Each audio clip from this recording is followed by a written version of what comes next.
Wayanad വൈത്തിരിയിൽ tourist bus താഴ്ചയിലേക്ക് മറിഞ്ഞ അപകടമുണ്ടായി. 11 പേർക്ക് പരിക്കേറ്റു. ഇന്ന് പുലർച്ചെ 3:30 മണിക്കാണ് അപകടം നടന്നത്. ഈ അപകട സ്ഥലത്ത് നമ്മുടെ പ്രതിനിധി സുർജിത്ത് അയ്യപ്പത്ത് എത്തിയിട്ടുണ്ട്. സുർജിത്ത് തത്സമയം ചേരുന്നു. Surjit, good morning. പറയൂ വിശദാംശങ്ങൾ. Good morning S K N. ഈ അപകടം ഉണ്ടായ ആ സ്ഥലത്ത്, അതായത് പൂക്കോട് വെറ്റിനറി ക്യാമ്പസിന്റെ തൊട്ട് അടുത്ത് തന്നെയാണ് ഈ അപകടം ഉണ്ടായിരിക്കുന്നത്. അതിന്റെ പ്രധാനപ്പെട്ട കവാടമുണ്ട്.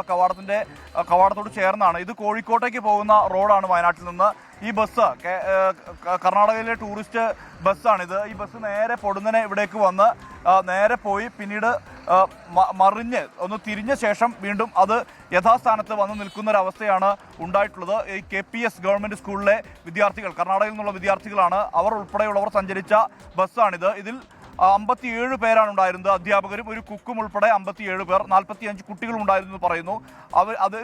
അതിൽ പരിക്കേറ്റത് 15 പേർക്ക് പരിക്കേറ്റിട്ടുണ്ട്. ഇതിൽ 3 പേരെ വിംസ് ആശുപത്രിയിലേക്ക്, മൂപ്പൻസ് മെഡിക്കൽ കോളേജ് ആശുപത്രിയിലേക്ക് മാറ്റുകയും ചെയ്തിട്ടുണ്ട്. ബാക്കിയുള്ളവരുടെ നില അത്ര കണ്ട് പ്രശ്നമില്ല എന്നുള്ള തരത്തിലുള്ള വിവരമാണ് നമുക്ക് ലഭ്യമാകുന്നത്. ഈ അപകടം നടന്ന ഉടൻ തന്നെ ഇവിടെ തൊട്ടടുത്ത് കട നടത്തുന്ന കുഞ്ഞിരാമൻ എന്ന് പറയുന്ന ഒരു ചേട്ടൻ ഇവിടെ ഉണ്ടായിരുന്നു. അദ്ദേഹം ഈ അപകടത്തിന് സാക്ഷ്യം വഹിച്ച ഒരാളാണ്. എന്താണ് ഇവിടെ സംഭവിച്ചത്? അത് 3 മണിക്ക് വണ്ടി, പുലർച്ചയ്ക്ക് 3 മണിക്ക് വണ്ടി മറിയുന്നതുകൊണ്ട് 2 മറിച്ചിൽ മറിച്ച്, 3ാമത്തെ മറിച്ചിലാണ് അവിടെ നിന്ന്. അപ്പോൾ ആൾക്കാർ ഒച്ചയുണ്ടാക്കി. നോക്കുന്നേരം വണ്ടി മറിഞ്ഞതാണ്. ആൾക്കാരും വന്ന്, പോലീസുകാർ വന്ന്, പോലീസ് സാധനങ്ങളെല്ലാം എടുത്തുകൊണ്ടുപോയി. ആരും ചെറിയ പരിക്കുകളേ ഉള്ളൂ. ഒരാൾക്ക് നല്ല പരിക്കുണ്ട്. അത് പോലീസ് വണ്ടി കൊണ്ടുപോയി ആസ്പത്രിയിൽ. അല്ല, ഞാൻ ഇപ്പോഴാണ് വരുന്നത്. ഞാൻ ഇപ്പോഴാണ് സംഭവം അറിഞ്ഞു വരുന്നത് അവിടെ. അപ്പോൾ ഇത് ആ ബസ് TV-യിൽ അറിഞ്ഞപ്പോൾ ഞാൻ അങ്ങനെ വരുന്നത്.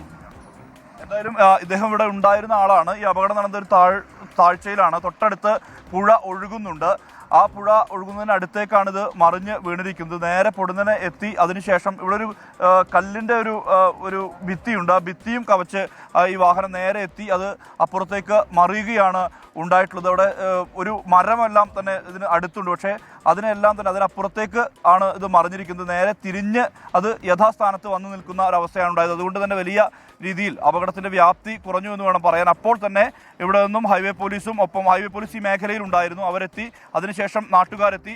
ഓടിക്കൂടി വേഗത്തിൽ തന്നെ രക്ഷാപ്രവർത്തനം വേഗത്തിലാക്കുന്ന നടപടിയിലേക്ക് എത്തിയതെന്നുള്ളതാണ് ആശ്വാസകരം. ആർക്കും അത്ര കണ്ട് വലിയ ഗുരുതരമായ പരിക്കില്ല. ഈ പരിക്കേറ്റ ആളുകളെല്ലാം തന്നെ വൈത്തിരി താലൂക്ക് ആശുപത്രിയിലേക്കും ഒപ്പം തന്നെ മൂപ്പൻസ് മെഡിക്കൽ കോളേജിലേക്കും മാറ്റിയിരിക്കുകയാണ്. SK